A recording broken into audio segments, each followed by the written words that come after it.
ਰੋਜ਼ਾਨਾ ਦੀ ਤਰ੍ਹਾਂ ਪਾਤਸ਼ਾਹ ਜੀ ਕੀ ਅਪਾਰ ਕਿਰਪਾ ਬਖਸ਼ਿਸ਼ ਦਾ ਸਦਕਾ ਅੰਮ੍ਰਿਤ ਵੇਲੇ ਤੋਂ ਲੈ ਕਰਕੇ ਹੀ ਪਾਤਸ਼ਾਹ ਜੀ ਦੇ ਚਰਨਾਂ ਕਮਲਾਂ ਵਿਖੇ ਹਾਜ਼ਰੀਆਂ ਲਵਾ ਰਹੇ ਹੋ ਆਪ ਜੀ। ਅੰਮ੍ਰਿਤ ਵੇਲੇ ਦੇ ਨਿਤਨੇਮ ਉਪਰੰਤ ਆਸਾ ਜੀ ਕੀ ਵਾਰ ਕੇ ਸ਼ਬਦ ਕੀਰਤਨ ਸਰਵਣ ਕਰ ਰਹੇ ਸੀ। ਉਪਰੰਤ ਚੱਲ ਰਹੀ ਲੜੀਵਾਰ ਕਥਾ ਮੁਤਾਬਕ ਪਵਿੱਤਰ ਸ਼ਬਦ ਦਾ ਪਾਠ ਸਰਵਣ ਕੀਤਾ ਜੀ। ਆਓ ਮਨੋਬਿਰਤੀਆਂ ਗੁਰੂ ਚਰਨਾਂ ਨਾਲ ਜੋੜਦੇ ਹੋਏ ਗੁਰੂ ਚਰਨਾਂ ਵਿਖੇ ਲਵਾਈਏ ਹਾਜ਼ਰੀਆਂ। ਗੁਰੂ ਕਾ ਬਖਸ਼ਿਆ ਫਤਿਹ ਦਾ ਨਾਅਰਾ ਕਰੀਏ ਬੁਲੰਦ। ਉਪਰੰਤ ਬਾਣੀ ਦੀ ਵਿਚਾਰ ਨਾਲ ਜੁੜਨਾ ਕਰਾਂਗੇ। ਗੱਜ ਕੇ ਆਖੀਏ ਜੀ ਵਾਹਿਗੁਰੂ ਜੀ ਕਾ ਖਾਲਸਾ ਵਾਹਿਗੁਰੂ ਜੀ ਕੀ ਫਤਿਹ। ਸਤਿਨਾਮ ਸ੍ਰੀ ਵਾਹਿਗੁਰੂ ਸਾਹਿਬ ਜੀਓ। ਮਾਝ ਮਹੱਲਾ ਪੰਜਵਾ ਘਰ ਦੂਜਾ। ਨਿਤ ਨਿਤ ਦਈਓ ਸੰਭਾਲੀਐ ਮੂਲ ਨ ਮਨੋ ਵਿਸਾਰੀਐ ਰਹਾਉ। ਨਿਤ ਨਿਤ ਦਈਓ ਸੰਭਾਲੀਐ ਮੂਲ ਨ ਮਨੋ ਵਿਸਾਰੀਐ ਰਹਾਉ। ਸੰਤਾਂ ਸੰਗਤ ਪਾਈਐ ਜਿਤ ਜਮ ਕੈ ਪੰਥ ਨ ਜਾਈਐ।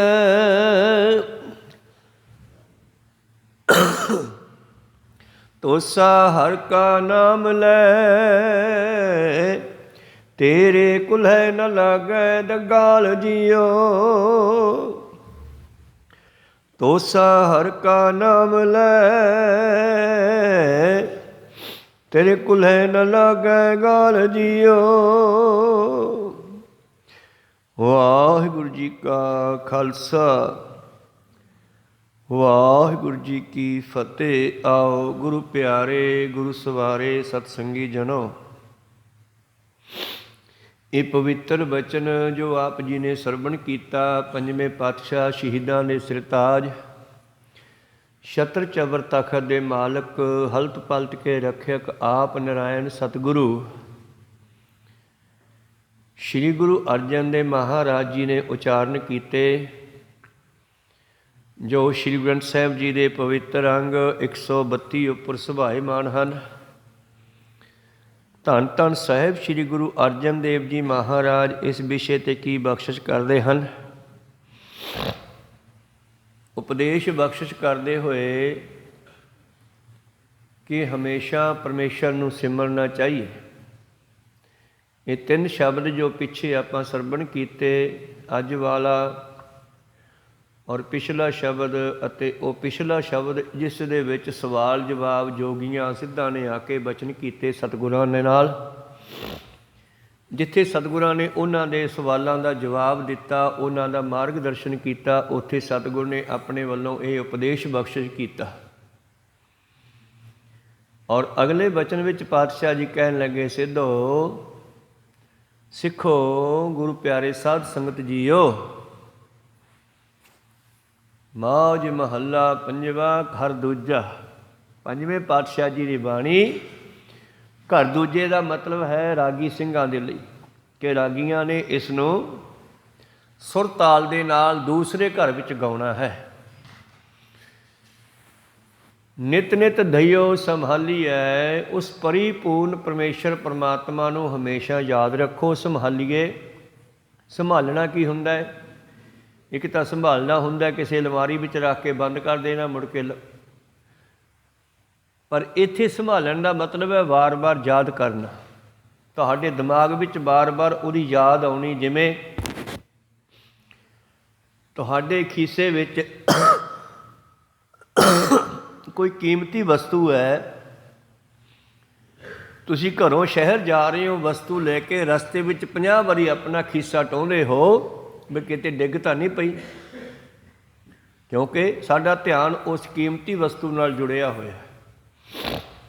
ਜਾਂ ਕਿਸੇ ਦੀ ਜੇਬ ਦੇ ਵਿੱਚ ਬੜਾ ਕੀਮਤੀ ਮੋਬਾਈਲ ਪਾਇਆ ਹੋਇਆ ਤੇ ਮੱਥਾ ਟੇਕਣ ਲੱਗਿਆਂ ਉਹ ਆਪਣੇ ਮੋਬਾਈਲ ਨੂੰ ਹੱਥ ਪਾ ਲੈਂਦਾ, ਕਿਤੇ ਡਿੱਗ ਨਾ ਜਾਵੇ, ਭੁੱਲ ਨਾ ਜਾਵਾਂ ਕਿਤੇ ਇੱਥੇ ਡਿੱਗ ਨਾ ਜਾਵੇ। ਭਾਵ ਕੀਮਤੀ ਗੱਲ ਕੀਮਤੀ ਦੀ ਹੈ, ਤੇ ਇਹ ਸਭ ਤੋਂ ਕੀਮਤੀ ਹੈ ਪਰਮੇਸ਼ਰ ਦਾ ਨਾਮ। ਸਾਰੀਆਂ ਕੀਮਤਾਂ ਤੋਂ ਵੱਡੀ ਕੀਮਤ ਹੈ ਪਰਮੇਸ਼ਰ ਦੇ ਨਾਮ ਦੀ। ਤਾਂ ਤੇ ਹਰ ਕੰਮ ਕਰਦੇ ਹਾਂ ਹਮੇਸ਼ਾ ਪਰਮੇਸ਼ਰ ਨੂੰ ਯਾਦ ਕਰੋ। ਜਿਵੇਂ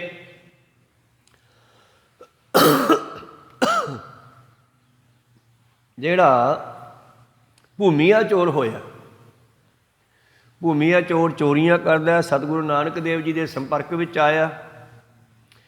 ਸਤਿਗੁਰ ਪਾਤਸ਼ਾਹ ਜੀ ਨੇ ਉਸ ਨੂੰ ਵਰਜਿਆ, ਭਾਈ ਚੋਰੀ ਨਾ ਕਰਿਆ ਕਰ। ਤੇ ਬੜਾ ਚੰਗਾ ਬੰਦਾ ਨਿਕਲਿਆ, ਜਿਹਨੇ ਸਪਸ਼ਟ ਕਹਿ ਦਿੱਤਾ ਜੀ ਚੋਰੀ ਤਾਂ ਬੰਦ ਨਹੀਂ ਹੋ ਸਕਦੀ, ਕਿਉਂਕਿ ਮੈਨੂੰ ਆਦਤ ਪੈ ਗਈ ਆ, ਬਿਨਾਂ ਚਾਹੁੰਦਿਆਂ ਹੋਇਆਂ ਵੀ ਮੇਰਾ ਹੱਥ ਕਿਸੇ ਵਸਤੂ ਚੱਕ ਲੈਂਦਾ, ਬਿਨਾਂ ਚਾਹੁੰਦਿਆਂ ਹੋਇਆਂ।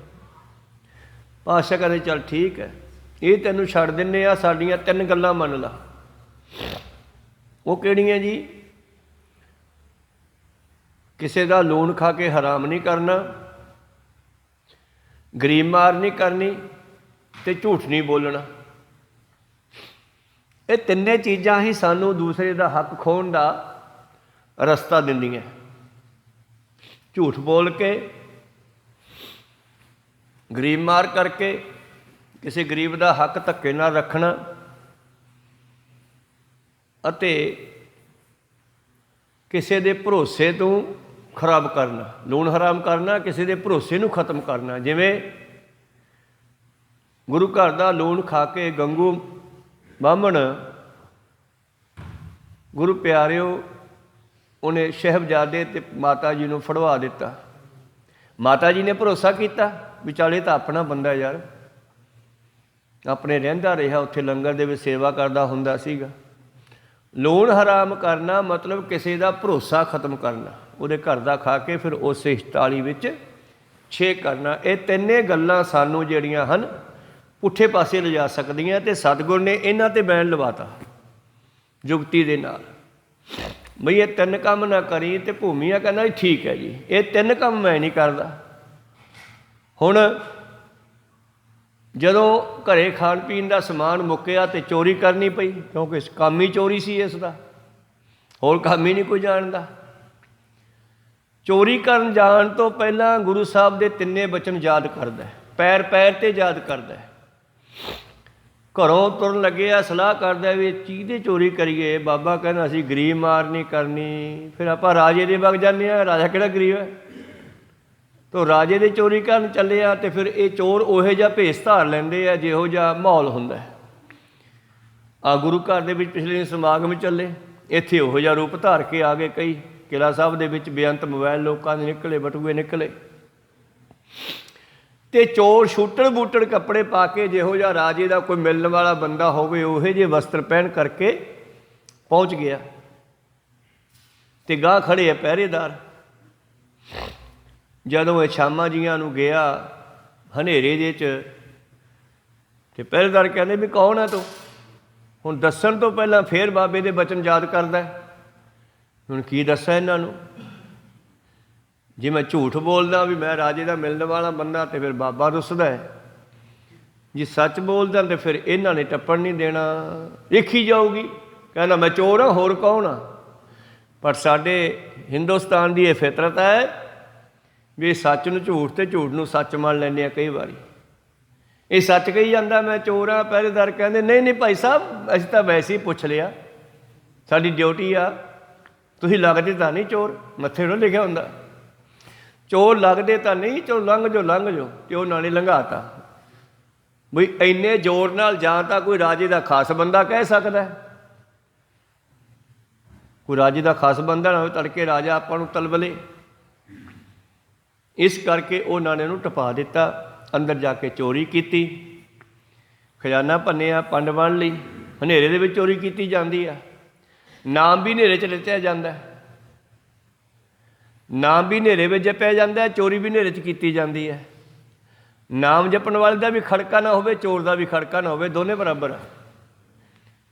ਪਾਤਸ਼ਾਹ ਨੇ ਕਿਹਾ ਨਾ ਨਾਮ ਕਿਵੇਂ ਜਪਣਾ? जिवें चोर चोरी करदा, तस्कर सोए जे तात ना करे। असली चोर उही है जिहड़ा खड़का ना करे। जे खड़का हो गया फिर काहदा चोर आ, फिर तां घर दे जाग पैणगे। इहने किसी तरह खजाना भन्निया, समान इकट्ठा किया, पंड बन ली, तो कुदरती खाने वाला मेज लग्या हुंदा, कुर्सियां करसियां लगियां हुंदियां, राजियां ने बैठ उहदे उत्ते सारा लूण मिर्च वाली डब्बियां पईयां हुंदियां, प्लेटां पईयां हुंदियां। ਉਹ ਹਨੇਰੇ ਵਿੱਚ ਚੋਰੀ ਕਰਦਿਆਂ ਹੋਇਆਂ ਇਹਦਾ ਹੱਥ ਵੱਜ ਗਿਆ, ਕਿਤੇ ਕੋਈ ਭੁਰਭਰੀ ਚੀਜ਼ ਉਂਗਲਾਂ ਨੂੰ ਲੱਗ ਗਈ। ਪਰ ਸਾਡਾ ਹੱਥ ਬੜੀ ਤੇਜ਼ੀ ਨਾਲ ਫਿਰ ਜੀਭ ਦੇ ਵੱਲ ਜਾਂਦਾ ਹੈ, ਸੋਚਣ ਦਾ ਸਮਾਂ ਹੀ ਨਹੀਂ ਮਿਲਿਆ, ਤੇ ਇਹਨੇ ਉਂਗਲ ਜੀਭ ਨੂੰ ਲਾ ਕੇ ਦੇਖੀ ਆ ਕੀ ਲੱਗ ਗਿਆ, ਤਾਂ ਉਹ ਲੂਣ ਸੀਗਾ। ਫਿਰ ਪਛਤਾਵਾ ਕੀਤਾ ਵੀ ਯਾਰ ਚੋਰੀ ਤਾਂ ਕਰ ਲਈ ਸੀ, ਹੁਣ ਕੀ ਕਰੀਏ। ਜੇ ਮੈਂ ਚੋਰੀ ਵਾਲਾ ਸਮਾਨ ਲੈ ਕੇ ਜਾਣਾ ਤਾਂ ਗੁਰੂ ਦਾ ਬਚਨ ਹੱਥੋਂ ਨਿਕਲਦਾ, ਨਿਤ ਨਿਤ ਦਈਓ ਸੰਭਾਲੀਐ, ਮੂਲ ਨਾ ਮਨੋ ਵਿਸਾਰੀਐ।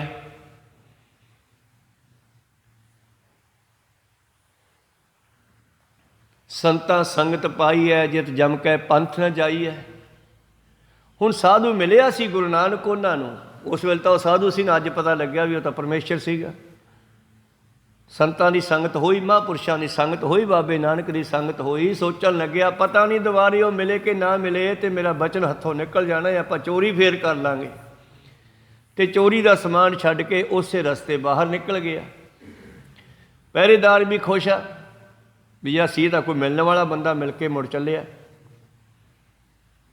ਪਰ ਤੜਕੇ ਨੂੰ ਜਦੋਂ ਕਿਤੇ ਖਜ਼ਾਨਾ ਦੇਖਿਆ, ਖਜ਼ਾਨਚੀਆਂ ਨੇ ਸਾਰਾ ਭੰਨਿਆ ਪਿਆ, ਸਮਾਨ ਦੀ ਪੰਡ ਬੰਨੀ ਪਈ ਹੈ, ਗਿਆ ਕੁਛ ਵੀ ਨਹੀਂ ਚੋਰੀ ਹੋ ਕੇ। ਰੌਲਾ ਪੈ ਗਿਆ, ਰਾਜੇ ਨੇ ਦੇਖਿਆ, ਰਾਜੇ ਨੇ ਨਾਮੀ ਨਾਮੀ ਚੋਰ, ਜੋ ਲਿਸਟਾਂ ਬਣੀਆਂ ਹੁੰਦੀਆਂ ਸਰਕਾਰਾਂ ਕੋਲੇ ਵੀ ਇਹ ਚੋਰ ਹੈ, 10 ਨੰਬਰੀਏ ਚੋਰ ਇਕੱਠੇ ਕਰ ਲਏ। ਉਹ ਕੁੱਟੇ ਜਾਣ ਲੱਗੇ।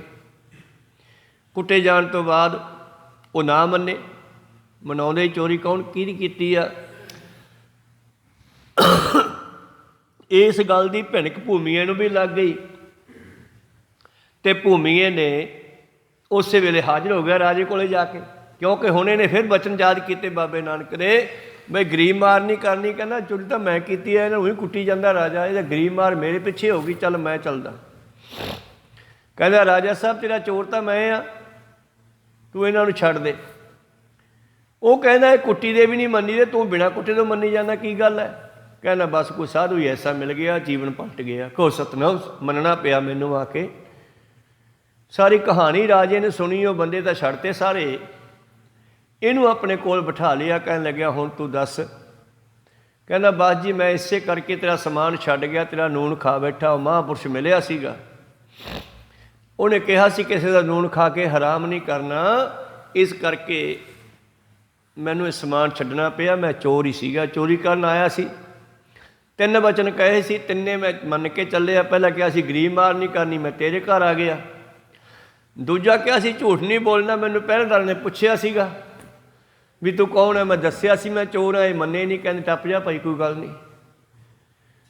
ਗਾਂ ਚੋਰੀ ਕਰ ਲਈ, ਤੇਰੇ ਉਹ ਪਲੇਟ ਪਈ ਸੀ ਦਸਤਰਖਾਨ 'ਤੇ, ਖਾਣੇ ਵਾਲੇ ਮੇਜ਼ 'ਤੇ ਲੂਣ ਵਾਲੀ, ਉਹ ਕਿਤੇ ਉਂਗਲਾਂ ਲੱਗਿਆ, ਮੈਂ ਚੱਟ ਬੈਠਾ, ਅਤੇ ਬਸ ਮੈਂ ਉੱਥੇ ਹੀ ਇਹ ਬਚਨ ਮੰਨ ਕੇ ਗੁਰੂ ਦਾ ਤੇਰਾ ਸਮਾਨ ਛੱਡਤਾ, ਵੀ ਚੋਰੀ ਫੇਰ ਕਰ ਲਾਂਗੇ, ਪਰ ਗੁਰੂ ਦਾ ਬਚਨ ਨਹੀਂ ਹੱਥੋਂ ਨਿਕਲਣਾ ਚਾਹੀਦਾ। ਅਤੇ ਰਾਜੇ ਨੇ ਉਸ ਭੂਮੀਏ ਚੋਰ ਨੂੰ ਆਪਣਾ ਵਜ਼ੀਰ ਬਣਾ ਲਿਆ, ਨੌਕਰੀ ਦੇ ਦਿੱਤੀ ਆਪਣੇ ਕੋਲ। ਕਹਿੰਦੇ ਚੋਰੀ ਕਰਨ ਦੀ ਲੋੜ ਨਹੀਂ, ਆ ਫੜ ਤਨਖਾਹ ਲਿਆ ਕਰ ਮੈਥੋਂ। ਕਹੋ ਸਤਨਾਮ ਸੀ। ਦੇਖੋ ਧੰਨ ਗੁਰੂ ਨਾਨਕ ਨੇ ਕਿਸ ਤਰ੍ਹਾਂ ਉਹਨੂੰ ਬਦਲਿਆ। ਪਰ ਸ਼ਰਤ ਹੈ ਜੇ ਅਸੀਂ ਗੁਰੂ ਦੀ ਗੱਲ ਮੰਨੀਏ ਤਾਂ ਸਾਡਾ ਵੀ ਜੀਵਨ ਪਲਟ ਸਕਦਾ ਹੈ। ਮਨੋਬਿਰਤੀਆਂ ਉੱਥੇ ਰੱਖੀਏ। ਗੁਰੂ ਪਿਆਰਿਓ, ਉਹ ਭੂਮੀਆ ਜਿਹੜਾ ਪਹਿਲਾਂ ਚੋਰ ਸੀਗਾ, ਉਹ ਭੂਮੀਆ ਹੁਣ ਰਾਜੇ ਦਾ ਵਜ਼ੀਰ ਬਣ ਗਿਆ। ਪ੍ਰੀਤਮ ਜੀ ਅੱਗੇ ਬਖਸ਼ਿਸ਼ ਕਰਦੇ ਹਨ, ਜਿਤ ਜਮ ਕੇ ਪੰਥ ਨ ਜਾਈਐ। ਜੇ ਤੂੰ ਗੁਰੂ ਦੀ ਗੱਲ ਮੰਨ ਕੇ ਚੱਲੇ, ਸਾਧੂਆਂ ਦੀ ਸੰਗਤ ਕਰੇ, ਨਾਮ ਜਪਣ ਵਾਲਿਆਂ ਦੀ ਸੰਗਤ ਕਰੇ, ਤਾਂ ਤੈਨੂੰ ਜਮਾਂ ਦੇ ਰਸਤੇ ਨਹੀਂ ਜਾਣਾ ਪਵੇਗਾ। ਤੋਸਾ ਹਰ ਕਾ ਨਾਮ ਲੈ। ਤੋਸਾ ਹੁੰਦਾ ਰਸਤੇ ਦਾ ਖਰਚਾ। ਤੋਸਾ ਵੈਸੇ ਇੱਕ ਮਠਿਆਈ ਆ। ਤੋਸੇ ਦਾ ਮਤਲਬ ਹੈ ਐਮਰਜੈਂਸੀ ਕੰਮ ਆਉਣ ਵਾਲੀ ਚੀਜ਼। ਉਹ ਪੈਸਾ ਵੀ ਹੋ ਸਕਦਾ ਹੈ, ਗੁਰੂ ਪਿਆਰਿਓ, ਉਹ ਖਾਣ ਪੀਣ ਦਾ ਸਮਾਨ ਵੀ ਹੋ ਸਕਦਾ ਹੈ। ਜਿਵੇਂ ਆਪਾਂ ਯਾਤਰਾ 'ਤੇ ਜਾਂਦੇ ਹਾਂ, ਤਾਂ ਯਾਤਰਾ ਦੌਰਾਨ ਅਸੀਂ ਇਹ ਸੋਚ ਲਿਆ ਵੀ ਰਸਤੇ ਵਿੱਚ ਭੁੱਖ ਲੱਗੇਗੀ, ਫਿਰ ਖਾਵਾਂਗੇ ਕੀ। ਚੁੱਲ੍ਹਾ ਤਾਂ ਨਾਲ ਲਿਜਾ ਨਹੀਂ ਸਕਦੇ, ਐਂ ਕਰੋ ਬਿਸਕੁਟ ਬਣਵਾ ਲਓ, ਤੋਸਾ ਗੁੜ ਦੀ ਮਠਿਆਈ ਹੈ ਉਹ ਲੈ ਲਓ, ਸੁੱਕੀ ਮਠਿਆਈ। ਤਾਂ ਇਸ ਤਰ੍ਹਾਂ ਪਾਤਸ਼ਾਹ ਕਹਿੰਦੇ ਕੱਲ੍ਹ ਨੂੰ ਤੂੰ ਦਰਗਾਹ ਨੂੰ ਜਾਣਾ, ਉਸ ਰਸਤੇ ਵੀ ਤੈਨੂੰ ਭੁੱਖ ਲੱਗਣੀ ਹੈ। ਜੇ ਮਾਰ ਕੇ ਗਣੇ ਜਾਹੇ ਨਾ ਕੋਸਾ, ਹਰ ਕਾ ਨਾਮ ਊਹਾਂ ਸੰਗ ਤੋਸਾ। ਜਿਸ ਰਸਤੇ ਦੇ ਪਤਾ ਨਹੀਂ ਕਿੰਨੀ ਲੰਬਾਈ ਹੈ, ਕਿੰਨਾ ਤੈਨੂੰ ਟਾਈਮ ਲੱਗ ਜਾਣਾ ਉੱਥੇ ਪਹੁੰਚਣ ਦੇ, ਰਾਹ ਵਿੱਚ ਭੁੱਖ ਲੱਗਣੀ ਹੈ ਅਤੇ ਹਰੀ ਦੇ ਨਾਮ ਨੇ ਤੇਰੀ ਉੱਥੇ ਭੁੱਖ ਮਾਰਨੀ ਹੈ। ਤੋ ਇਸ ਕਰਕੇ ਸਤਿਗੁਰੂ ਪਾਤਸ਼ਾਹ ਜੀ ਕਹਿੰਦੇ ਸਿੱਖਾ ਹਰੀ ਦੇ ਨਾਮ ਨੂੰ ਗ੍ਰਹਿਣ ਕਰ ਲਾ, ਇਹ ਰਸਤੇ ਵਿੱਚ ਕੰਮ ਆਉਣਾ। ਜਿਹੜਾ ਪੁੰਨਦਾਨ ਕਰਦੇ ਆ, ਜਿਹੜੇ ਚੰਗੇ ਕੰਮ ਕਰਦੇ ਆ, ਚੰਗੀ ਗੱਲ ਹੈ, ਪਰ ਇਹ ਧਰਮਰਾਜ ਤੱਕ ਪਹੁੰਚਦਿਆਂ ਹੀ ਖਤਮ ਹੋ ਜਾਣੇ ਆ। ਰਸਤੇ ਵਿੱਚ ਜਮਦੂਤਾਂ ਨੇ ਖੋਹ ਲੈਣੇ ਆ। ਹਿੰਦੂ ਮਤ ਦੇ ਗ੍ਰੰਥਾਂ ਵਿੱਚ ਲਿਖਿਆ ਜਦੋਂ ਜੀਵ ਨੂੰ ਭੁੱਖ ਲੱਗਦੀ ਹੈ, ਕਹਿੰਦਾ ਮੈਨੂੰ ਕੁਝ ਖਾਣ ਨੂੰ ਦਿਓ, ਕਹਿੰਦੇ ਦੇਵਾਂਗੇ। ਜਿਹੜਾ ਤੂੰ ਦਾਨ ਪੁੰਨ ਕੀਤਾ ਉਹ ਸਾਨੂੰ ਦੇ ਦੇ। ਜੇ ਕਹਿੰਦਾ ਪਿਆਸ ਲੱਗੀ ਹੈ ਪਾਣੀ ਪੀਣਾ, ਕਹਿੰਦੇ ਤੂੰ ਕਿਸੇ ਨੂੰ ਪਾਣੀ ਪਿਆਇਆ ਤਾਂ ਉਹ ਪੁੰਨ ਸਾਨੂੰ ਦੇ ਦੇ, ਅਸੀਂ ਤੈਨੂੰ ਪਾਣੀ ਦੇ ਦਿਆਂਗੇ। ਭਾਵ ਇਹ ਚੀਜ਼ਾਂ ਸਾਨੂੰ ਮੁਕਤ ਨਹੀਂ ਕਰ ਸਕਦੀਆਂ, ਇਹ ਬੰਧਨ ਵਿੱਚ ਹੀ ਰੱਖਦੀਆਂ। ਕਹਿਣ ਦਾ ਮਤਲਬ ਕਿ ਉਸ ਰਸਤੇ 'ਤੇ ਜਾਂਦਿਆਂ ਹੋਇਆਂ ਜੀਵ ਆਤਮਾ ਦੀਆਂ ਲੋੜਾਂ ਨੂੰ ਕੇਵਲ ਅਤੇ ਕੇਵਲ ਹਰੀ ਦਾ ਨਾਮ ਹੀ ਪੂਰੀਆਂ ਕਰ ਸਕਦਾ। ਜੇ ਮਾਰਗ ਜੇ ਪੈਂਡੇ ਮਹਾ ਅੰਧ ਗਵਾਰਾ, ਜਿਸ ਰਸਤੇ 'ਤੇ ਬੜਾ ਹਨੇਰਾ ਹੈ, ਹਰ ਕਾ ਨਾਮ ਤਹਾਂ ਉਜਿਆਰਾ, ਉੱਥੇ ਹਰੀ ਦਾ ਨਾਮ ਤੇਰੇ ਵਾਸਤੇ ਲਾਈਟ ਬਣ ਜੂਗਾ। ਜਿੱਥੇ ਭੁੱਖ ਲੱਗੇਗੀ ਭੋਜਨ ਬਣ ਜੂਗਾ, ਜਿੱਥੇ ਤੇਹ ਲੱਗੇਗੀ ਅੰਮ੍ਰਿਤ ਬਣ ਜੂਗਾ, ਪਾਣੀ ਬਣ ਜੂਗਾ, ਜਲ ਬਣ ਜੂ ਤੇਰੇ ਵਾਸਤੇ। ਇਸ ਕਰਕੇ ਸਤਿਗੁਰ ਨੇ ਸਾਰੀਆਂ ਚੀਜ਼ਾਂ ਇੱਕੋ ਚੀਜ਼ ਵਿੱਚ ਫਿੱਟ ਕਰਤੀਆਂ। ਤੋਸਾ ਹਰ ਕਾ ਨਾਮ ਲੈ, ਤੇਰੇ ਕੁਲਹੇ ਨਾ ਲੱਗਾ ਗਾਲ ਜੀਓ, ਅਤੇ ਨਾਲੇ ਤੈਨੂੰ ਚੰਗਾ ਕਹਿਣਗੇ, ਨਾਲੇ ਕਹਿਣਗੇ ਫਲਾਨਿਆਂ ਦਾ ਮੁੰਡਾ ਤਾਂ ਬਈ ਰੱਬ ਵਰਗਾ ਸੀ। ਕੁਛ ਤੇਰੀ ਕੁੱਲ ਨੂੰ ਵੀ ਸਲਾਉਣਗੇ ਲੋਕ, ਤੇਰੀ ਕੁੱਲ ਨੂੰ ਕਲੰਕ ਨਹੀਂ ਲੱਗੇਗਾ। ਜੇ ਘਰ ਦਾ ਮੈਂਬਰ ਕੋਈ ਗਲਤ ਨਿਕਲ ਜੇ, ਵੈਲੀ ਨਿਕਲ ਜੇ, ਖਰਾਬ ਨਿਕਲ ਜੇ, ਤਾਂ ਫਲਾਨਿਆਂ ਦਾ ਮੁੰਡਾ ਕਹਿ ਕੇ ਉਸ ਦੇ ਪ੍ਰਥਾਏ ਤਰ੍ਹਾਂ ਤਰ੍ਹਾਂ ਦੀਆਂ ਗੱਲਾਂ ਕੀਤੀਆਂ ਜਾਂਦੀਆਂ। ਜੇ ਚੰਗਾ ਨਿਕਲ ਜੇ ਅਤੇ ਫਿਰ ਭਾਈ ਉਹਨਾਂ ਦੇ ਪਰਿਵਾਰ ਨੂੰ ਸਲਾਹਿਆ ਵੀ ਜਾਂਦਾ। ਕਬੀਰ ਸਾਹਿਬ ਜੀ ਕਹਿੰਦੇ ਜਿਹੇ ਕੁਲ ਦਾਸ ਨਾ ਉਪਜੈ, ਜਿਸ ਕੁੱਲ ਦੇ ਵਿੱਚ ਪਰਮੇਸ਼ਰ ਦੇ ਪਿਆਰੇ ਪੈਦਾ ਨਹੀਂ ਹੁੰਦੇ, ਸੋ ਕੁੱਲ ਢਾਕ ਪਲਾਸ, ਉਹ ਕੁੱਲ ਐਂ ਖਤਮ ਹੋ ਜਾਂਦੀ ਹੈ ਜਿਵੇਂ ਢੱਕ ਦੇ ਪੱਤੇ, ਅੱਕ ਢੱਕ ਦੇ ਪੱਤੇ ਖਤਮ ਹੋ ਜਾਂਦੇ ਆ ਨਾ, ਗਲ ਜਾਂਦੇ ਆ। ਜਿਸ ਤਰ੍ਹਾਂ ਕਹਿੰਦੇ ਅੱਕ ਢੱਕ ਦੇ ਪੱਤੇ ਖਤਮ ਹੋ ਜਾਂਦੇ ਨੇ, ਸੁੱਕ ਸੜ ਜਾਂਦੇ ਨੇ, ਉਸੇ ਤਰ੍ਹਾਂ ਹੀ ਜਿਸ ਕੁੱਲ ਵਿੱਚ ਰੱਬ ਦੇ ਪਿਆਰੇ ਨਹੀਂ ਪੈਦਾ ਹੁੰਦੇ, ਉਹ ਕੁੱਲ ਇਉਂ ਖਤਮ ਹੋ ਜਾਂਦੀ ਆ, ਉਹਨਾਂ ਨੂੰ ਮੁੜ ਕੇ ਕੋਈ ਯਾਦ ਨਹੀਂ ਕਰਦਾ। ਜੇਕਰ ਸਾਧਨਾ ਸੇਵੀ ਹੈ, ਜਿਸ ਘਰ ਦੇ ਵਿੱਚ ਰੱਬ ਦੇ ਪਿਆਰਿਆਂ ਦੀ ਸੇਵਾ ਨਹੀਂ ਕੀਤੀ ਜਾਂਦੀ, ਸਿਮਰਨ ਨਹੀਂ ਕੀਤਾ ਜਾਂਦਾ, ਉਹਨਾਂ ਨੂੰ ਯਾਦ ਨਹੀਂ ਕੀਤਾ ਜਾਂਦਾ। ਜਿਵੇਂ ਆਪਣੇ ਘਰ ਵਿੱਚ ਆਪਾਂ ਕਬੀਰ ਸਾਹਿਬ ਨੂੰ ਯਾਦ ਕਰਦੇ ਆ, ਕਈ ਕਬੀਰ ਪੰਥੀ ਆ, ਚਲੋ ਰੱਬ ਦੇ ਪਿਆਰ ਨੂੰ ਯਾਦ ਤਾਂ ਕਰਦੇ ਆ ਨਾ, ਚਾਹੇ ਉਹ ਕਬੀਰ ਸਾਹਿਬ ਦੀ ਬਾਣੀ ਗਾਉਂਦੇ ਆ। ਕਈ ਰਵਿਦਾਸੀਏ ਵੀਰ ਆ, ਉਹ ਰਵਿਦਾਸ ਭਗਤ ਦੀ ਬਾਣੀ ਗਾਉਂਦੇ ਆ, ਰਵਿਦਾਸ ਨੂੰ ਯਾਦ ਰੱਖਦੇ ਆ। ਵੈਸੇ ਤਾਂ ਇਹ ਭਗਤ ਪਿਆਰੇ ਸਭ ਦੇ ਹੀ ਹੁੰਦੇ ਆ, ਪਰ ਉਹ ਲੋਕਾਂ ਦਾ ਖਿਆਲ ਹੈ ਵੀ ਇਹ ਸਾਡੀ ਕੁੱਲ ਦਾ ਹੋਇਆ। ਹੁਣ ਰਵਿਦਾਸੀਏ ਕੁੱਲ ਵਿੱਚ ਭਗਤ ਰਵਿਦਾਸ ਜੀ ਪੈਦਾ ਹੋਏ, ਨਾਮ ਜਪਿਆ, ਅਤੇ ਇੱਕ ਰਵਿਦਾਸੀਏ ਕੁੱਲ ਨੂੰ ਵੀ ਮਾਣ ਹੋ ਗਿਆ ਵੀ ਹਾਂ ਸਾਡੀ ਕੁੱਲ ਵਿੱਚ ਇੱਕ ਵੱਡਾ ਭਗਤ ਹੋਇਆ ਜਿਸ ਦਾ ਨਾਮ ਗੁਰਬਾਣੀ ਵਿੱਚ ਵੀ ਆ, ਕੋ ਸਤਨਾਮ। ਤਾਂ ਸਦਾ ਸਦਾ ਲਈ ਉਹਨਾਂ ਨੂੰ ਯਾਦ ਕੀਤਾ ਜਾਂਦਾ ਹੈ। ਜੇਕਰ ਸਾਧਨ ਸੇਵੀਐ ਹਰ ਕੀ ਸੇਵਾ ਨਾਏ, ਤੇ ਕਰ ਮਰਹਟ ਸਾਰਖੇ ਭੂਤ ਵਸੈ ਤਿਨ ਮਾਹੇ। ਉਹ ਘਰ ਜਿਹੜੇ ਹਨ ਸ਼ਮਸ਼ਾਨ ਘਾਟ ਵਰਗੇ ਆ, ਉਸ ਘਰ 'ਚ ਰਹਿਣ ਵਾਲੇ ਮੈਂਬਰ ਭੂਤਾਂ ਵਰਗੇ ਆ। ਤੋ ਇਸ ਤਰ੍ਹਾਂ ਗੁਰੂ ਪਿਆਰਿਓ, ਕਵੀ ਭਗਤ ਰਵਿਦਾਸ ਜੀ ਕਹਿੰਦੇ ਜਿਹੜੀ ਮੇਰੀ ਕੁੱਲ ਹੈ ਉਹਦੇ ਵਿੱਚ ਕੁੱਟ ਬਾਂਢਲਾ ਢੋਲ ਢਵੰਤਾ, ਅਜੋ ਬਨਾਰਸੀ ਆਸ ਪਾਸਾ। ਹਜੇ ਵੀ ਮੇਰੀ ਕੁੱਲ ਦੇ ਲੋਕ ਮਰੇ ਪਸ਼ੂ ਢੋਂਦੇ ਫਿਰਦੇ ਆ। ਕੁੱਟ ਬਾਂਢਲਾ, ਕੁੱਟ ਬਾਂਢਲਾ ਭਾਵ ਗੁਰੂ ਪਿਆਰਿਓ ਇਹਨਾਂ ਕੰਮਾਂ ਨੂੰ ਮੇਰੀ ਕੁਲ ਦੇ ਲੋਕ ਕਰਦੇ ਸੀ, ਪਰ ਮੈਂ ਇਹਨਾਂ ਦੇ ਵਿੱਚੋਂ ਹੀ ਪੈਦਾ ਹੋਇਆ। ਅਜੋ ਬਨਾਰਸੀ ਆਸ ਪਾਸਾ, ਤੇ ਮੈਨੂੰ ਇੱਕ ਰੱਬ ਦਾ ਪਿਆਰਾ ਮਿਲ ਗਿਆ ਤੇ ਮੇਰਾ ਜੀਵਨ ਸੁਧਾਰ ਦਿੱਤਾ। ਮੇਰੀ ਜਾਤ ਭਾਵੇਂ ਚਮਿਆਰਾਂ 'ਚੋਂ ਹੈ, ਪਰ ਮੈਨੂੰ ਪਰਮੇਸ਼ਰ ਨੇ ਕਿਰਪਾ ਕਰਕੇ ਰੱਬ ਦਾ ਪਿਆਰਾ ਮਿਲਾਤਾ। ਭਗਤ ਰਵਾਜਾ ਵਿੱਚ ਆਪਣੀ ਜਾਤ ਲੁਕੋਈ ਨਹੀਂ। ਨਾਗਰ ਜਨਾ ਮੇਰੀ ਜਾਤ ਵਿਖਿਆਤ ਚਮਾਰੰਗ। ਨਾਗਰ ਜਨਾ ਉਹ ਰਾਜਿਓ, ਉਹ ਵੱਡੇ ਲੋਕੋ, ਠੀਕ ਹੈ ਸਾਡੀ ਜਾਤ ਚਮਿਆਰ ਹੈ, ਪਰ ਪਰਮੇਸ਼ਰ ਨੇ ਕਿਰਪਾ ਕੀਤੀ ਆ, ਨਾਮ ਦੀ ਦਾਤ ਦਿੱਤੀ ਆ। ਪੂਰਵ ਕਰਮ ਅੰਕਰ ਜਾਂ ਪ੍ਰਗਟੇ, ਭੇਟਿਓ ਪੁਰਖ ਰਸਕ ਬੈਰਾਗੀ। ਤਾਂ ਪੰਜਵੇਂ ਪਾਤਸ਼ਾਹ ਜੀ ਕਹਿੰਦੇ, ਸਿੱਖੋ ਉਹ ਸਿੱਧੋ ਉਸ ਪਰਮੇਸ਼ਰ ਦਾ ਨਾਮ ਜਪਿਆ ਕਰੋ। ਤੋਸਾ ਹਰ ਕਾ ਨਾਮ ਲੈ, ਤੇਰੇ ਕੁਲਹੇ ਨਾ ਲਾਗੈ ਗਾਲ ਜੀਓ। ਤੇਰੀ ਕੁੱਲ ਨੂੰ ਕਲੰਕ ਨਹੀਂ ਲੱਗੇਗਾ, ਨਾਮ ਜਪਿਆ ਕਰ। ਤੇਰੀ ਕੁੱਲ ਦਾ ਵੀ ਭਲਾ ਹੋਵੇਗਾ, ਤੇਰਾ ਵੀ ਭਲਾ ਹੋਵੇਗਾ। ਤੇਰੀ ਕੁਲਹੇ ਨਾ ਲਾਗੈ ਗਾਲ ਜੀਓ। ਸਤਿਗੁਰ ਪਾਤਸ਼ਾਹ ਜੀ ਅੱਗੇ ਬਖਸ਼ਿਸ਼ ਕਰਦੇ ਹਨ, ਜੋ ਸਿਮਰਨ ਦੇ ਸਾਈਂ ਹੈ, ਜਿਹੜੇ ਸਾਈਂ ਨੂੰ ਜਪਦੇ ਹਨ, ਜਿਹੜੇ ਪਰਮੇਸ਼ਰ ਨੂੰ ਸਿਮਰਦੇ ਹਨ, ਨਰਕ ਨਸੇ ਹੀ ਪਾਈ ਹੈ, ਉਹ ਨਰਕਾਂ ਵੱਲ ਨਹੀਂ ਜਾਂਦੇ। ਜਿਹੜੇ ਪਰਮੇਸ਼ਰ ਨੂੰ ਸਿਮਰਦੇ ਹਨ ਉਹ ਨਰਕਾਂ ਵੱਲ ਨਹੀਂ ਜਾਂਦੇ। ਉਹ ਨਰਕਾਂ ਵਿੱਚ ਨਹੀਂ ਸਿੱਟੇ ਜਾਣਗੇ, ਉਹਨਾਂ ਨੂੰ ਦੁੱਖ ਨਹੀਂ ਵਿਆਪਣਗੇ। ਉਹ ਪਰਮੇਸ਼ਰ ਵਿੱਚ ਮਿਲ ਕੇ ਉਹਦਾ ਰੂਪ ਹੋ ਜਾਣਗੇ। ਉਹਨਾਂ ਦਾ ਜੰਮਣਾ ਮਰਨਾ ਵੀ ਕੱਟਿਆ ਜਾਊਗਾ। ਅਤੇ ਭੂਮੀਆ ਚੋਰ, ਜਿਸ ਨੂੰ ਅਸੀਂ ਭੂਮੀਆ ਚੋਰ ਕਹਿ ਕੇ ਯਾਦ ਕਰਦੇ ਹਾਂ, ਉਹ ਭੂਮੀਆ ਇੱਕ ਮਹਾਨ ਵਜ਼ੀਰ ਬਣ ਗਿਆ ਰਾਜਾ ਸਾਹਿਬ ਦਾ। ਹੁਣ ਇਸ ਭੂਮੀਏ ਨੇ ਗੁਰੂ ਨਾਨਕ ਦੀ ਸੰਗਤ ਕੀਤੀ ਸੀ, ਬਚਨ ਬਿਲਾਸ ਸੁਣੇ ਸੀ, ਤਾਂ ਉਹ ਬਚਨ ਬਿਲਾਸ ਰਾਜੇ ਨਾਲ ਵੀ ਸਾਂਝੇ ਕਰਦਾ ਹੈ। ਘਰ ਦੇ ਵਿੱਚ ਗੁਰੂ ਨਾਨਕ ਦੀ ਗੱਲ ਹੋਣ ਲੱਗੀ,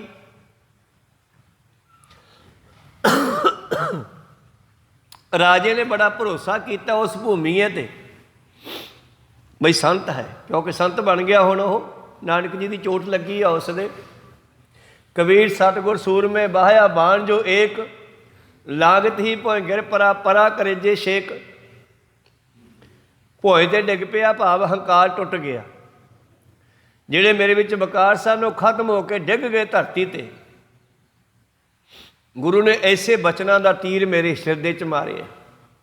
ਜਿਵੇਂ ਤੀਰ ਲੱਗਦਿਆਂ ਕੋਈ ਜਾਨਵਰ ਮਰ ਕੇ ਡਿੱਗ ਜਾਂਦਾ, ਇਸੇ ਤਰ੍ਹਾਂ ਮੇਰੀ ਮੈਂ ਮਰ ਗਈ, ਮੇਰਾ ਹੰਕਾਰ ਮਰ ਗਿਆ। ਲਾਗਤ ਹੀ ਭੋਏ ਗਿਰ ਪਰਾ ਪਰਾ ਕਰੇ ਜੇ ਛੇਕ। ਪ੍ਰੀਤਮ ਜੀ ਕਹਿੰਦੇ ਵਜ਼ੀਰ ਭੂਮੀਏ 'ਤੇ ਰਾਜਾ ਬੜਾ ਭਰੋਸਾ ਕਰਨ ਲੱਗਿਆ। ਬਹੁਤ ਜ਼ਿਆਦਾ ਉਸ ਨੂੰ ਮਾਣ ਹੋਇਆ ਕਿ ਮੇਰਾ ਵਜ਼ੀਰ ਇੱਕ ਸਾਧੂ ਹੈ। ਔਰ ਇੱਕ ਦਿਨ ਬੇਨਤੀ ਕਰਦਾ, ਵਜ਼ੀਰ ਸਾਹਿਬ ਕਿਰਪਾ ਕਰੋ, ਤੇਰੇ ਉਸ ਬਾਬੇ ਨਾਨਕ ਅੱਗੇ ਬੇਨਤੀ ਕਰੋ, ਸਾਡੇ ਪੁੱਤਰ ਹੋ ਜਾਵੇ। ਲੰਬਾ ਸਮਾਂ ਬਤੀਤ ਹੋ ਗਿਆ, ਸਾਡੇ ਬੱਚਾ ਨਹੀਂ ਹੋਇਆ। ਪੁੱਤਰ ਦੀ ਦਾਤ ਮਿਲ ਜਾਵੇ ਤਾਂ ਕਿ ਆਉਣ ਵਾਲੇ ਸਮੇਂ ਰਾਜ ਨੂੰ ਸਾਂਭ ਸਕੇ। ਕਹਿੰਦੇ ਭੂਮੀਏ ਨੇ ਅਰਦਾਸ ਬੇਨਤੀ ਕੀਤੀ। ਮੈਂ ਤਾਂ ਰਾਜਾ ਕਹਿੰਦਾ ਸੀ ਮੈਨੂੰ ਮਿਲਾ ਲਈ, ਤੇਰਾ ਉਹ ਸਾਧੂ ਕਹਿੰਦੇ ਉਹ ਤਾਂ ਚਾਨ ਚੱਕੀ ਮਿਲਿਆ ਕਰਦਾ, ਐ ਨਹੀਂ ਮਿਲਦੇ। ਸਾਧੂਆਂ ਲੱਭਣ ਚਾਹੀਏ, ਉਹ ਲੱਭਦੇ ਨਹੀਂ, ਆਪੇ ਮਿਲ ਜਾਣ ਤੇ ਮਿਲ ਜਾਣ। ਕਹਿੰਦੇ ਭੂਮੀਏ ਨੇ ਅਰਦਾਸ ਬੇਨਤੀ ਕਰਤੀ। ਸਮਾਂ ਆਇਆ, ਸਾਲ ਬਾਅਦ ਉਹਨਾਂ ਦੇ ਬੱਚਾ ਹੋਣ ਦੀ ਸੰਭਾਵਨਾ ਹੋ ਗਈ। ਸਮਾਂ ਆਇਆ, 9 ਮਹੀਨੇ ਬਤੀਤ ਹੋਏ, 10 ਮਹੀਨੇ ਬਤੀਤ ਹੋਏ, ਬੱਚੇ ਦਾ ਟਾਈਮ ਹੋਇਆ ਜਨਮ ਲੈਣ ਦਾ। ਦਾਈ ਦੀ ਡਿਊਟੀ ਲਾਈ ਗਈ ਰਾਣੀ ਦੇ ਕੋਲ। ਰਾਤ ਦਾ ਸਮਾਂ ਹੈ, ਰਾਜਾ ਉਡੀਕ ਰਿਹਾ ਸ਼ੁਭ ਸੁਨੇਹੇ ਨੂੰ। ਜਾਂ ਦਾਈ ਨੇ ਬੱਚੇ ਨੂੰ ਜਨਮ ਦਿੱਤਾ ਹੈ, ਬੱਚੇ ਦੀ ਸੰਭਾਲ ਕੀਤੀ, ਅਤੇ ਫਿਰ ਆ ਕੇ ਦਾਈ ਦੱਸਦੀ ਹੈ ਰਾਜਾ ਸਾਹਿਬ ਲੜਕੀ ਹੋਈ ਆ। ਰਾਜਾ ਕਹਿੰਦਾ ਇੱਥੇ ਹੀ ਜ਼ੁਬਾਨ ਬੰਦ ਕਰ ਲਾ। ਗੁਰੂ ਕੇ ਸਿੱਖ ਨੇ ਅਰਦਾਸ ਕੀਤੀ ਹੈ ਲੜਕੇ ਦੀ, ਫਿਰ ਲੜਕੀ ਕਿਵੇਂ ਹੋ ਸਕਦੀ ਹੈ? ਉਹ ਲੜਕਾ ਹੀ ਹੈ ਮੇਰਾ। ਕਹੋ ਸਤਨਾਮ ਸੀ। ਤੈਨੂੰ ਵੇਖਣ 'ਚ ਭੁਲੇਖਾ ਲੱਗਦਾ ਹੋਵੇਗਾ, ਉਹ ਲੜਕਾ ਹੀ ਆ। ਔਰ ਐਂ ਕਰੋ, ਖੁਸ਼ੀਆਂ ਮਨਾਓ ਸਾਰੇ। ਰਾਜ ਵਿੱਚ ਕਹਿ ਦਿਓ ਕਿ ਰਾਜਾ ਸਾਹਿਬ ਦੇ ਰਾਜਕੁਮਾਰ ਹੋਇਆ, ਕਹੋ ਸਤਨਾਮ ਲੜਕਾ ਹੋਇਆ। ਕਿਸੇ ਨੂੰ ਨਹੀਂ ਕਹਿਣਾ ਲੜਕੀ ਹੋਈ ਹੈ। ਦਾਈ ਵੀ ਚੁੱਪ ਕਰਾਤੀ, ਮਾਂ ਨੂੰ ਵੀ ਚੁੱਪ ਕਰਾਤਾ, ਰਾਣੀ ਨੂੰ ਵੀ। ਕਿਸੇ ਨੂੰ ਵੀ ਪੁੱਛੇ ਤਾਂ ਲੜਕਾ ਦੱਸਣਾ। ਹੁਣ ਰਾਜਾ ਬਚਪਨ ਤੋਂ ਹੀ ਉਸ ਬੱਚੀ ਨੂੰ ਪਾਲਦਾ ਰਾਜਕੁਮਾਰਾਂ ਵਾਂਗੂ। ਰਾਜਕੁਮਾਰਾਂ ਵਾਲੇ ਵਸਤਰ ਸ਼ਸਤਰ, ਰਾਜਕੁਮਾਰਾਂ ਵਾਂਗੂ ਘੋੜ ਸਵਾਰੀ। ਅੱਜ ਦੀਆਂ ਕੁੜੀਆਂ ਬਹੁਤ ਮੁੰਡਿਆਂ ਵਾਲੇ ਕੰਮ ਕਰ ਰਹੀਆਂ। ਇਹ ਤਾਂ ਪੁਰਾਣੇ ਬ੍ਰਾਹਮਣ ਲੋਕਾਂ ਨੇ ਐਸੇ ਕਰਮਕਾਂਡ ਬਣਾਏ ਸੀ, ਇਸਤਰੀ ਨੂੰ ਜੁੱਤੀ ਪੈਰ ਦੀ ਬਣਾ ਛੱਡਿਆ ਸੀਗਾ। ਪਰ ਬਾਬੇ ਨਾਨਕ ਨੇ ਵਡਿਆਈ ਦਿੱਤੀ ਵੀ ਇਹ ਘੱਟ ਨਹੀਂ ਹੈ, ਇਹ ਵੀ ਉਹਨਾਂ ਦੇ ਬਰਾਬਰੀ ਹੈ। ਅੱਜ ਲੜਕੀਆਂ ਜਹਾਜ਼ ਵੀ ਚਲਾਉਂਦੀਆਂ, ਟਰੱਕ ਵੀ ਚਲਾਉਂਦੀਆਂ ਬਾਹਰਲੇ ਦੇਸ਼ਾਂ 'ਚ। ਲੜਕੀਆਂ ਖੇਤੀਬਾੜੀ ਵੀ ਕਰਦੀਆਂ ਇੱਥੇ ਭਾਰਤ ਦੇ ਵਿੱਚ। ਜਿਨ੍ਹਾਂ ਲੜਕੀਆਂ ਦੇ ਭਰਾ ਨਹੀਂ ਹੈਗੇ, ਆਪਣੇ ਪਿਓ ਦੇ ਨਾਲ ਮਦਦ ਕਰਾਉਂਦੀਆਂ, ਖੇਤੀਬਾੜੀ ਵਿੱਚ ਜਾਂਦੀਆਂ। ਇਸ ਕਰਕੇ ਉਸ ਲੜਕੀ ਨੂੰ ਕਹਿੰਦੇ ਘੋੜ ਸਵਾਰੀ ਵੀ ਸਿਖਾਈ ਗਈ, ਸ਼ਸਤਰ ਚਲਾਉਣੇ ਵੀ ਸਿਖਾਏ ਗਏ। ਰਾਜਕੁਮਾਰਾਂ ਵਾਂਗੂ ਹੀ ਪਾਲਣਾ ਪੋਸ਼ਣਾ ਹੋਈ ਉਸ ਦੀ। ਲੜਕਿਆਂ ਵਾਲੇ ਕੱਪੜੇ ਪਾਉਂਦੀ ਆ। ਹੁਣ ਸਮਾਂ ਆਇਆ, 20-21 ਸਾਲ ਦੀ ਹੋਈ ਅਤੇ ਵਿਆਹੁਣ ਦਾ ਟਾਈਮ ਆਇਆ। ਅਤੇ ਰਾਜਾ ਵਿਚੋਲਿਆਂ ਨੂੰ ਕਹਿੰਦਾ ਕੋਈ ਲੜਕੀ ਦੇਖੋ, ਮੈਂ ਰਾਜਕੁਮਾਰ ਵਿਆਹੁਣਾ ਹੈ। ਕਹੋ ਸਤਨਾਮ ਸ੍ਰੀ। ਇੰਨਾ ਭਰੋਸਾ ਰਾਜੇ ਦਾ। ਕੋਈ ਲੜਕੀ ਦੱਸੋ, ਰਾਜਕੁਮਾਰ ਦੀ ਸ਼ਾਦੀ ਕਰਨੀ ਹੈ। ਕਹਿੰਦੇ ਵਿਚੋਲਿਆਂ ਨੇ ਦੱਸ ਪਾਈ ਕਿਸੇ ਦੂਸਰੇ ਰਾਜੇ ਦੀ ਲੜਕੀ ਦੀ। ਗੱਲਬਾਤ ਪੱਕੀ ਹੋਈ। ਰਾਜਕੁਮਾਰਾਂ ਵਾਂਗੂ ਲੜਕੀ ਦੇ ਸਿਹਰੇ ਬੰਨ੍ਹ ਕੇ ਆਦਿ ਤਿਆਰੀ ਕਰਕੇ ਰਾਜਾ ਚੱਲਿਆ ਵਿਆਹੁਣ। ਪਰ ਰਾਜਿਆਂ ਦਾ ਜਿਹੜਾ ਸੁਭਾਅ ਹੁੰਦਾ, ਇਹ ਰਸਤੇ ਵਿੱਚ ਜਾਂਦੇ ਵੀ ਸ਼ਿਕਾਰ ਖੇਡਦੇ ਜਾਂਦੇ ਆ। ਕਹਿੰਦੇ ਰਾਜਕੁਮਾਰਾਂ ਵਾਲੇ ਕੱਪੜੇ ਪਾਏ ਆ। ਉਹ ਲੜਕੀ ਦੇ ਆਪਣੇ ਘੋੜੇ 'ਤੇ ਸਵਾਰ ਆ। ਰਾਜਾ ਵੀ ਘੋੜੇ ਸਵਾਰ ਹੈ, ਬਰਾਤੀ ਵੀ ਘੋੜਿਆਂ 'ਤੇ ਸਵਾਰ ਆ। ਕਹਿੰਦੇ ਇੱਕ ਮਿਰਗ ਨਿਕਲਿਆ ਅਤੇ ਮਿਰਗ ਦੇ ਮਗਰ ਕਹਿੰਦੇ ਰਾਜਕੁਮਾਰੀ ਨੇ, ਜੋ ਰਾਜਕੁਮਾਰ ਬਣੀ ਹੋਈ ਸੀ, ਆਪਣਾ ਘੋੜਾ ਭਜਾਇਆ ਉਹਨੂੰ ਮਾਰਨ ਵਾਸਤੇ। ਮਿਰਗ ਦੂਰ ਨਿਕਲ ਗਿਆ, ਇਹ ਵੀ ਮਗਰੇ ਨਿਕਲ ਗਈ। ਆਪਣੇ ਸਾਥੀਆਂ ਤੋਂ ਕਾਫੀ ਵਿਛੜ ਗਈ। ਪਰ ਅੱਗੇ ਕੀ ਵੇਖਦੀ ਹੈ, ਜੰਗਲ ਵਿੱਚ ਸਤਸੰਗ ਲੱਗੀ ਹੋਈ ਹੈ। ਕਿਉਂਕਿ ਭੂਮੀਆਂ ਕੋਲੋਂ ਸਤਸੰਗ ਦੀਆਂ ਗੱਲਾਂ ਇਹਨੇ ਸੁਣੀਆਂ ਸੀ, ਸਾਧੂਆਂ ਦੀਆਂ। ਇਸ ਕਰਕੇ ਅੰਦਰ ਕਣੀ ਵੀ ਸੀਗੀ ਸਾਧੂਆਂ ਦੇ ਪਿਆਰ ਦੀ। ਤਾਂ ਇਸ ਬੱਚੀ ਨੇ, ਜੋ ਰਾਜਕੁਮਾਰ ਬਣੀ ਹੋਈ ਹੈ, ਘੋੜੇ ਤੋਂ ਉਤਰ ਕੇ ਜਾ ਕੇ ਨਮਸਕਾਰ ਕੀਤੀ। ਜਦ ਉਹ ਸਾਧੂਆਂ ਨੂੰ ਨਮਸਕਾਰ ਕੀਤੀ, ਉਹ ਕਹਿੰਦੇ ਆਓ ਬੈਠੋ ਰਾਜਕੁਮਾਰ। ਹੁਣ ਸਾਧ ਜੇ ਬੋਲੇ ਸਹਿਜ ਸੁਭਾਏ, ਸਾਧਕ ਬੋਲਿਆ ਬਿਰਥਾ ਨਾ ਜਾਏ। ਕਹਿੰਦੇ ਉਹ ਲੜਕੀ ਜਿਹੜੀ ਸੀਗੀ ਨਾ, ਉਹਦੇ ਸਰੀਰ ਦਾ ਵਾਤਾਵਰਨ ਹੀ ਬਦਲ ਗਿਆ, ਉਹ ਲੜਕਾ ਹੀ ਬਣ ਗਈ। ਉਹ ਵੀ ਹੈਰਾਨ ਹੋਈ ਵੀ ਇਹ ਸਾਧੂਆਂ ਨੇ ਕੈਸਾ ਬਚਨ ਕੀਤਾ, ਅਤੇ ਮੇਰਾ ਤਾਂ ਸਰੀਰ ਹੀ ਬਦਲ ਗਿਆ ਸਾਰਾ ਅੰਦਰੋਂ। ਖੁਸ਼ ਹੋਈ, ਮੇਰੇ ਬਾਪੂ ਦੀ ਇੱਜ਼ਤ ਰਹਿ ਗਈ। ਤਾਂ ਗੁਰੂ ਪਿਆਰਿਓ, ਉਹ ਲੜਕੀ ਉੱਥੋਂ ਵਾਪਸ ਮੁੜੀ, ਮਿਲੀ ਬਰਾਤ ਨਾਲ। ਰਾਜੇ ਨੂੰ ਕਹਿੰਦੀ ਬਾਪੂ ਜੰਗਲ ਸਤਸੰਗ ਲੱਗੀ ਹੋਈ ਸੀਗੀ, ਮੈਂ ਉੱਥੇ ਜਾ ਕੇ ਖੜੀ, ਮੱਥਾ ਟੇਕਿਆ, ਅਤੇ ਉਹ ਸਾਧੂ ਜਿਹੜੇ ਬੈਠੇ ਸੀ ਵੱਡੇ, ਉਹ ਕਹਿੰਦੇ ਆਓ ਬੈਠੋ ਰਾਜਕੁਮਾਰ। ਅਤੇ ਆਹ ਗੱਲ ਬਣ ਗਈ। ਅਸਲ ਦੇ ਵਿੱਚ ਉਹ ਸਤਿਗੁਰ ਪਾਤਸ਼ਾਹ ਨੇ ਇਹਦਾ ਅੰਤ ਵੇਖਿਆ ਵੀ ਇਹ ਤਾਂ ਅੰਤ ਲੈਣ ਚੱਲਿਆ। ਹੁਣ ਤਾਂ ਕੰਮ ਇਹਦਾ ਕਰਨਾ ਹੀ ਪੈਣਾ। ਇਹਦਾ ਭਰੋਸਾ ਜਿਹੜਾ ਬੰਨ੍ਹ ਕੇ ਰੱਖਣਾ ਹੈ। ਇਸ ਕਰਕੇ ਪਰਮੇਸ਼ਰ ਨੇ ਖੁਦ ਹੀ ਉੱਥੇ ਇਹ ਰਚਨਾ ਰਚੀ। ਇਹ ਬੱਚੀ ਨੂੰ ਕੱਲੀ ਨੂੰ ਆਪਣੇ ਕੋਲ ਬੁਲਾਇਆ ਅਤੇ ਕਿਰਪਾ ਕੀਤੀ ਅਤੇ ਰਾਜਕੁਮਾਰ ਬਣਾਤਾ। ਅਤੇ ਜਿੱਥੇ ਵਿਆਹੁਣ ਵਾਸਤੇ ਗਏ, ਉਹਨਾਂ ਨੂੰ ਕਿਸੇ ਨੇ ਸ਼ੱਕ ਪਾਤਾ, ਕਿਉਂਕਿ ਗੱਲਾਂ ਖੂਹ ਵਿੱਚੋਂ ਵੀ ਨਿਕਲ ਆਉਂਦੀਆਂ। ਕਿਸੇ ਨਾ ਕਿਸੇ ਨੂੰ ਪਤਾ ਲੱਗ ਗਿਆ ਮਾੜਾ ਮੋਟਾ। ਉਹਨੇ ਕਹਿਤਾ ਵੀ ਰਾਜਾ ਜਿਹੜਾ ਤੁਹਾਡੇ ਰਾਜਕੁਮਾਰ ਦੇ ਬਜਾਏ ਰਾਜਕੁਮਾਰੀ ਲੈ ਕੇ ਆ ਰਿਹਾ, ਲੜਕੀ ਲੈ ਕੇ ਆ ਰਿਹਾ, ਲੜਕੀ ਵਿਆਹ ਕੇ ਲਿਜਾਣ ਲਈ। ਉਹਨਾਂ ਨੂੰ ਸ਼ੱਕ ਪੈ ਗਿਆ। ਉਹਨਾਂ ਨੇ ਗੁਰੂ ਪਿਆਰੋ ਛਾਣਬੀਨ ਕਰਨ ਦੀ ਕੋਸ਼ਿਸ਼ ਕੀਤੀ ਵੀ ਹੁਣ ਕਿਵੇਂ ਪਤਾ ਲੱਗੇ। ਐਨ ਉੱਤੇ ਸਮਾਂ ਆ ਗਿਆ, ਬਰਾਤ ਦੇ ਆਉਣ ਦਾ ਟਾਈਮ ਹੋ ਗਿਆ, ਹੁਣ ਕੀ ਕਰਾਂਗੇ ਆਪਾਂ। ਤੋ ਜਿਹੜੇ ਨਾਈ ਨੈਣ ਸੀਗੇ, ਉਹ ਕਹਿਣ ਲੱਗੇ ਕੋਈ ਗੱਲ ਨਹੀਂ, ਇਹ ਕਹਿ ਦਿਓ ਵੀ ਅਸੀਂ ਆਪਣੇ ਵਸਤਰ ਪਵਾ ਕੇ ਬੱਚੇ ਨੂੰ ਨਵਾ ਧਵਾ ਕੇ ਨਾ ਫਿਰ ਜਿਹੜਾ ਹੈ ਲਾਵਾਂ ਦੇਵਾਂਗੇ, ਫੇਰੇ ਕਰਾਂਗੇ। ਉਹਨਾਂ ਨੇ ਕਹਿਤਾ।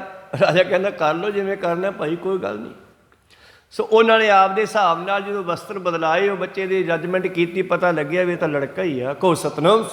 ਐਵੇਂ ਕਿਸੇ ਨੇ ਚੁਗਲੀ ਕੀਤੀ ਆ। ਤੋ ਇਹ ਹੈ ਪਰਮੇਸ਼ਰ ਦੀ ਕਿਰਪਾ। ਜਮ ਕੈ ਪੰਥ ਨਾ ਜਾਈਐ, ਤੋਸਾ ਹਰ ਕਾ ਨਾਮ ਲੈ, ਤੇਰੇ ਕੁਲਹੇ ਨਾ ਲਾਗੈ ਗਾਲ ਜੀਓ। ਜੋ ਸਿਮਰੰਦੇ ਸਾਈਐ, ਨਰਕ ਨ ਸੇਈ ਪਾਈਐ, तत्ती वाव न लगी जिन मन बुठा आए जियो। तो देखो राजे का जिहड़ा भरोसा सीगा, गुरु नानक दे सिख भूमि ते वजिया सीगा, और उस भरोसे नूं गुरु नानक ने ही रूप बदल के उस दे रस्ते विच आके वो भरोसा पूरा किया। उन्होंने तत्ती वाह नहीं लगी और वाकया ही वो लड़की तो कहते लड़का बन गया। और ये बाणी दे विच सारे बचन लिखे हुए आ ऐसे ऐसे कि गुरु कुछ भी कर सकता है। प्रभ भावै बिन सास ते राखै, प्रभ भावै तां हर गुण पाखै, प्रभ भावै तां पतित उधारे। जिहो दी इरादा बन जे ते कौडे राक्षस वर्गियां नूं भी तार लैंदा। कोई सतनाम भूमीए वर्गियां दी किहड़ी गल आ, वड्डे वड्डे पापियां नूं तार दिंदा। प्रीतम जी कहंदे जो सिमरन दे साईं नरक न सेई पाई है, तत्ती वाव न लगी जनमन बुठा आए जियो। सेई सुंदर सोहणे, वो वधिया लगदे है। किसी वेले भूमिया नूं चोर कहंदे होणगे, अज भूमिया साधु बन गया, एक वजीर भी बन गया। इस करके जिहड़े संतां दी संगत विच आ गए, जिहड़े गुरु दी शरण विच आ गए, साध संग जिन बहने, जो संगत विच बैठदे हन, कहनी बहनी रहनी सहनी, ये चार चीज़ां जिहड़े मनुख नूं आ गईयां, वो दुनिया नूं चंगे लगदे आ। साध संग जिन बहने सेई सुंदर सोहणे, वो चंगे लगदे आ। जिहड़े संगत विच बैठदे हन, उन्हां नूं कहना बहना रहना सहना ये सिख जांदा है, आ जांदा है। सारियां सिक्खियां लैनियां चाहिदियां, चौंकड़ा मार के सावधान होके किवें बैठना, कहना मिठा बोलना, उन्हां नूं बोलना आ जांदा। सहना, वो दूसरे दे कुवचनां नूं, कौड़े बचनां नूं किवें अपने हिरदे ते सह जांदे हन, ये भी संगत विचों पता लगदा। तो इस तरह गुरु प्यारिओ संसार विच किवें रहना है, सावध सूरत गुरमत की मर्यादा विच रहना, चित्त नूं एकाग्र करके बैठते हैं। आसन बैसन थिर नारायण ऐसी गुरमत पाए। किवें आसन लाउणा है, भाव चौंकड़ा मार के बैठना है। संगत दे विच बैठीए तो चौंकड़ा मार के बैठीए, कई बिंगियां टेढ़ियां लंबियां लत्तां करके बह जाते आ, वो सोहणे नहीं लगते। संगत विच किवें बैठना है, ये भी संगत विच आके पता लगूगा। साधुआं दी संगत करके पता लगदा। सतगुरु पातशाह जी कहंदे सेई सुंदर सोहणे, साध संग जिन बहने, जिन्हां ने संगत विच बैठना सीख लिया, जिन्हां ने साधुआं कोलों संगत विच बोलना सीख लिया, संगत विच किवें रहना है रहना सीख लिया। गुरु प्यारो किसी साधु की संगत में जाके उत्थे जिहड़े बहुत सारे ऐसे भी साथी मिल जाते हैं जिहड़े कौड़े बचन बोलते हैं, जिवें भाई मंझ। गुरु प्यारो इसने बहुत लोगों ने कौड़े बचन भी झल्ले होणगे। जिवें भाई जेठा जी गुरु अमरदास जी की संगत में आए तो उन्होंने बहुत कुछ झल्लिया होगा, पर सिक्खी नहीं छड्डी, सेवकी नहीं छड्डी। धन गुरु अमरदास जी की गल करिए, गुरु अंगद देव जी की शरण में जदों गए तो पिंड वासियों को पता सीगा भी इन्हां दा लड़का अंगद देव की लड़की नूं विआहा होया, अमरदास जी का भतीजा विआहा सीगा। कुड़म तो बन ही जाते हैं ना, जे लड़की वाला कुड़म है तो उहदे भरा भी कुड़म लगते आ। कुड़मों कुड़ी तो सीगी ना, पर एक दिन 12 सालों की सेवा पूरी होने ते आई। रात नूं बड़ा मीह पिया ते गागर भर के वापस मुड़े आ रही है ब्यासा तो। ते अज गुरु प्यारो गली की साइड तो लंघ रहे हैं, क्योंकि विचाले चिक्कड़ सीगा। अगे रोज़ विचाल दी लंघते होणगे। साइड तो लंघदिया होया एक गड्डिया होया किला राह च आया, नेरे विच पैर वजिया, ठेडा वजिया, डिग पे, गागर थल्ले वजी, खड़का होया। तो उत्थे नाल लगुआ जलाहियां दा घर सी। वो किला जलाहियां ने गड्डिया सीगा ताणी बन्नण वास्ते।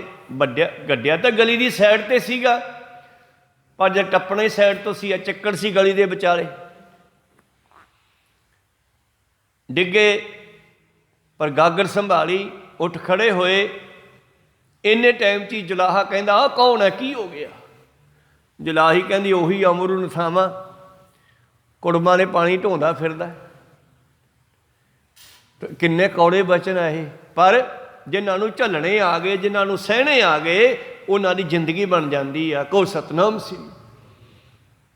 ਅਮਰੂ ਨਥਾਵਾਂ ਜਦ ਉਸਨੇ ਕਿਹਾ ਜਲਾਹੀ ਨੇ, ਤੇ ਸਤਿਗੁਰੂ ਅਮਰਦਾਸ ਜੀ ਤਾਂ ਉਪਦੇਸ਼ ਹੀ ਕਰਦੇ ਆ ਨਾ, ਸਤਿਗੁਰ ਸਭਨਾਂ ਦਾ ਭਲਾ ਬਣਾਏਗਾ।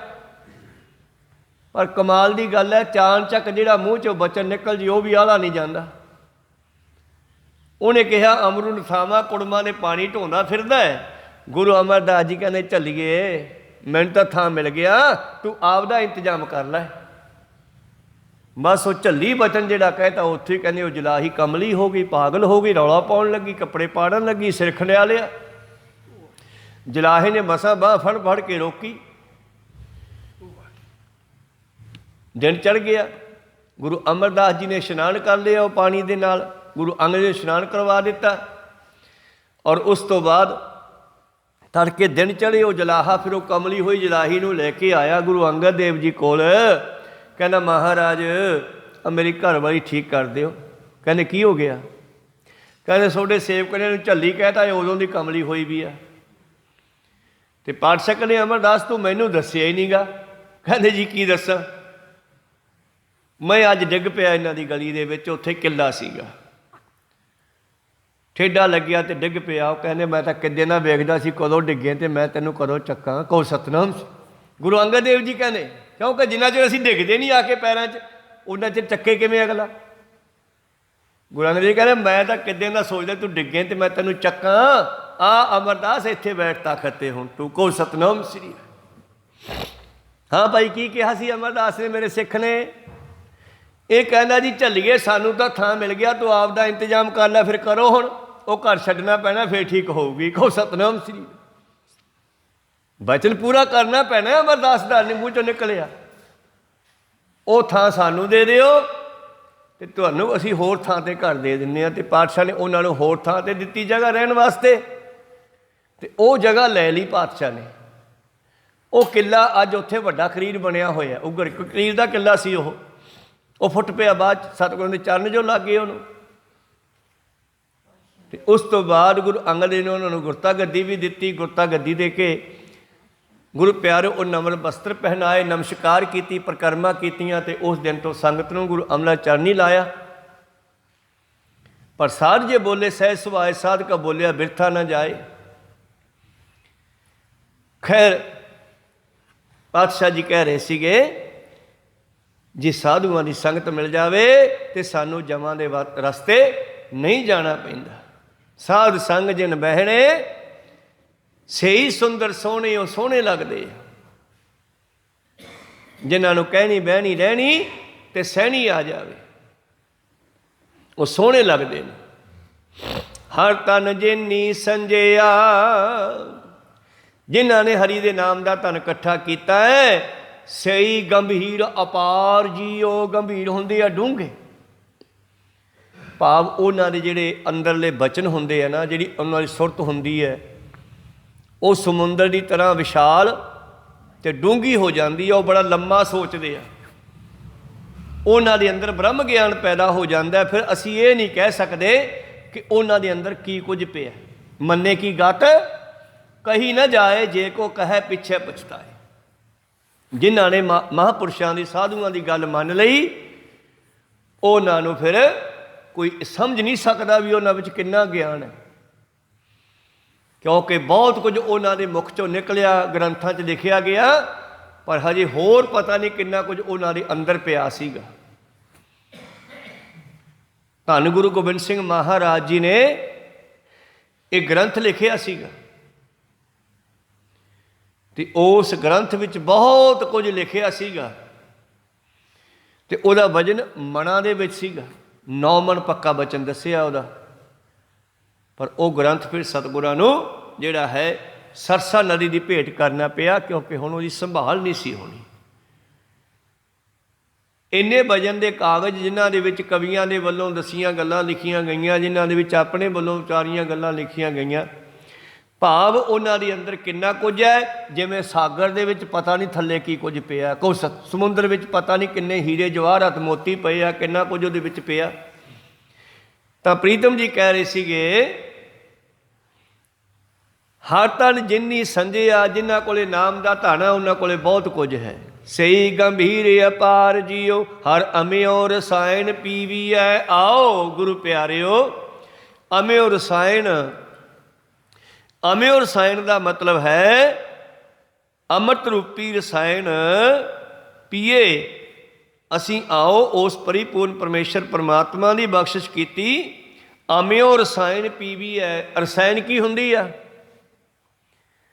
रसायन हुंदे आ गुरु प्यारिओ सोने नूं सोधन वाले तेजाब। रसायन हुंदियां दवाइयां साडे शरीर नूं ठीक करन वालियां, उन्हां नूं भी रसायना कहिंदे आ। रसायन हुंदी है पार्ट्स की वट्टी जिहड़ी लोहे नूं सोना बना दिंदी आ। ते गुरु किहड़ी रसायन दिंदा सानूं? अमृत, जिस दे नाल साडी जिंदगी बदल जानी है, जिंदगी पलट जानी है। कोई सतनाम। वो अम्यो रसायन जिहड़ी है सानूं साडे अंदरों ही मिलनी है, नाम जप के मिलनी है। जे कोई कहे ना बई मिस्त्री नलका फिट कर दिता है, सरिया पाता, बोकी पाती, पैपा पातियां, डंडी लाती ते डंडी मारी, पानी निकलिया ही नहीं गा। फिर सदना पिया मिस्त्री, कहना जे पानी निकलता नहीं गा, डंडी मारी जाने आ। वो कहन लग्या इसकी बोकी विच हवा भर गई है, पैपा च हवा भर गई है। फिर की करदा मिस्त्री? ਉਹਦੇ ਵਿੱਚੋਂ नवीं बोकी पा के फिर ਉਹਦੇ ਵਿੱਚ बाहरों 2-4 बाल्टियां पानी दियां पा के पैपा नूं भर दिंदा। पैपा वाली हवा बाहर निकल जाती है, उतला पानी हेठले पानी नाल जुड़ जाता है। फिर भावें साल भर डंडी मारी चलो, पानी आई जाओ, फिर नहीं टुटदा। कहो सतनाम श्री। पर जे तुसीं मारी ना डंडी, उन्हें गल के फिर बोकी ने खत्म हो जाना। कहो सतनाम श्री। इस तरह ही अमृत पंज प्यारे ने सानू की कीता? वो अमृत की दात बाहरों तैयार करके दी, बाणी पढ़ के आप तैयार की। जिवें पहला पातशाह ने की, फिर अथॉरिटी पंज प्यारे ने दी गई पातशाह वालों। उन्होंने साडे अंदर नाम की कणी दे के ते साडे अंदरले अमृत नाल बाहरले अमृत नाल जोड़ कर दिता। लै भी हुण तू रोज़ नितनेम की डंडी मारिया कर। कहो सतनाम। रोज़ नितनेम करया कर, बाणी पढ़िया कर, सिमरन करया कर। जी अनपढ़ है तो 2.5 घंटे घट्टो घट्ट लाया कर। साडे एक मोटर है, जे उन्होंने 3-4 दिन नाना स्टार्ट करिए तो थल्ले जंगाल पै के जाम हो जाती है। कहो सतनाम। मुड़ के मिस्त्री सद के बाहर कढ़ के उन्होंने रैडी करना पैंदा। इस तरह ही जी असी नितनेम छड्ड गए तो फिर अंदरला अमृत थल्ले उतर जाना। कहो सत। उन्होंने तां चक्कण वास्ते रोज़ सिमरन करना पैना, नितनेम करना पैना। हर अम्यो रसायन पीवी है। नानक अमृत एक है, दूजा अमृत ना है। वो कित्थे आ? नानक अमृत मनै माहे पाईए गुर प्रसाद। वो अंदर है जिहड़ा गुरु की कृपा नाल निकलदा है। जिसका इंजीनियर, जिसका मिस्त्री गुरु नानक गुरु गोबिंद सिंह है। सुरनर मुंजन अमृत खोज दे, सो अमृत गुर ते पाया। पाया अमृत गुर कृपा कीनी, सच्चा मन वसाया। आओ हर अम्यो रसायन पीवीऐ। वो अमृत नूं आपां भी पी लईए। मोह डिठै जन कै जीवीऐ। परमेश्वर के प्यारिਆਂ की संगत करके जिउना होवे। देखो तड़के उठ के तुसीं मत्था टेकण आउणे हो, ये गुरु का बचन आपां नूं भी सिखा तड़के उठ के पहला गुरु के दर्शन कर लिया कर, फिर तेरे 24 घंटे वधिया लंघणगे। कहो सतनाम श्री। आपां नूं ये आदत बनाई सतगुर ने भी तड़के उठ के सिख ने पहला परमेश्वर के प्यारिਆਂ के दर्शन करने आ। कई बार तड़के तड़के कोई चंगे जीवन वाला बंदा मिल जाए तो मन खुश हो जाता। जे कोई माड़ा बंदा मत्थे लग जाए, कोई चोर डाकू कोई होर कलैना बंदा मत्थे लग जाए तो मन जिहड़ा है वो दुखी हो जाता भी कित्थों तड़के तड़के मत्थे लग गया। तो क्यों ना आपां तड़के उठ के गुरु के मत्थे लग जाइए, मुड़ के सारिया चीज़ां कट्टियां जाणगियां ऑटोमैटिक ही। उठ के इशनान करके नाम जपीए, बैठ के गुरबाणी के मत्थे लगिए, फिर कुछ भी साडा खराब नहीं हो सकता गा। गुरु के दर्शन करिए समा पाके। गुर सतगुर का जो सिख खाए सो भलके उठ, हर नाम ते आवे उदम करे भलके प्रभाती। इशनान करे अमृतसर नहाए, फिर चढ़ा दिवस गुरबाणी गाए, बहदियाँ उठदियाँ हर नाम ते आए। गुरु रामदास पातशाह जी ने साडा यह नितनेम का एक गुरु प्यारो बना के दिता है जिमें बच्चों के वास्ते सिलेबस होंदा है, साडा सिलेबस है सिख दा को सतना जो रोज करने वाला है। आओ हर अमे और साइन पीवी है, मोहे डिठा है जन कै जीवी है, रब दे प्यारियां दी संगत करके जाओ, कारज सब सवार लै, तेरे सारे कारज रास हो जाएंगे। नित पूजो गुर के पाव जियो, रोज गुरु चरना में जाके बैठिया कर, गुरु की सेवा सिमरन जो गुरु ने दसिया वो करया कर। सो ये सी 4 पदियां दी विचार। अगले 4 पदियां विचार आप कल नूं सरवण करांगे। हुण इत्थे रोकण दी आग्या बख्शो, समा समाप्ति ते जा रहा है। बोलदियां नेक आखर बाद घट हो जाते, सिख संगतां ते सतगुरु बख्शण योग है, बख्श लेना जी। समाप्ति करिए, बुलाओ फतेह पाओ फतेह। वाहिगुरु जी का खालसा, वाहिगुरु जी की फतेह।